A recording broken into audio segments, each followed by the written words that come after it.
Hey guys, time for a coffee break in the Bible. Heavy is the head that wears the crown.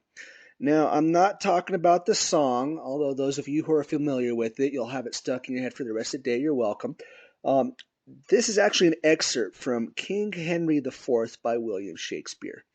Now, something I've noticed in my comings and goings lately is that there's a bit of discontent in several areas for a lot of people. People experiencing aches and pains at work to their personal lives, whether it's in health, relationships, their spirit.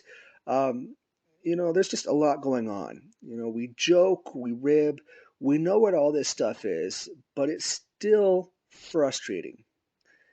And some of this starts to interfere with our positions at work and in various areas. And, it leaves us in a bit of a despair, really. There's that the whole fake it till you make it attitude. And let's just face it, it's fake. People can see through fake. If it's ingenuine, people are going to notice. With this, I thought about talking a little bit about King Solomon to remind everybody, hey, this is all going to pass. But instead, it's really Esther is a bit more appropriate here. See, Esther, she tried to intercede on the Jews' behalf. She thought she was doing everything right, but things just weren't going according to plan. She was ready to give it all up and throw in the towel. But then she stepped back and took a look at things to see where she could change things and how she could adjust fire. She put her trust in God and went to work knowing that she could and likely would die. Now, I'm not saying anything going on in our lives at this point is that drastic, but you get the point. Simpler way is to look at Esther 4, verse 14, which states, "For if you remain silent at this time, relief and deliverance for the Jews will arise from another place, but you and your father's family will perish. And who knows but that you have come to your royal position for such a time as this?" Keep in mind, you're not where you are by mistake. The Lord has placed you where you are for such a time as this because you are the best person for the job. Now, sometimes the hand we're dealt just plain sucks. It's horrible.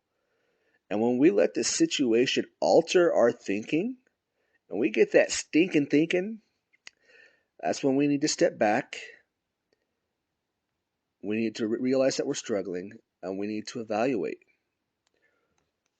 We need to ask, what are the obstacles or the obstacle?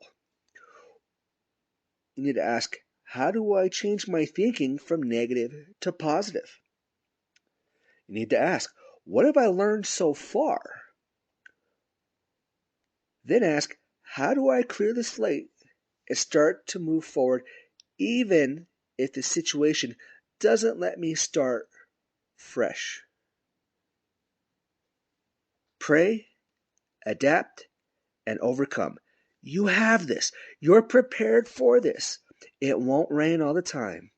And as much as we often look at the rain in our lives as a curse, it really is a blessing. Leviticus chapter 26, verse 4, the Bible says, "I will send you rain in its season, and the ground will yield its crops, and the trees their fruit." Rain brings cleansing to the earth and helps provide growth. It does the same for our soul. We're all growing. Don't lose your faith in the Almighty. Don't lose your faith in each other. And don't lose your faith in yourself.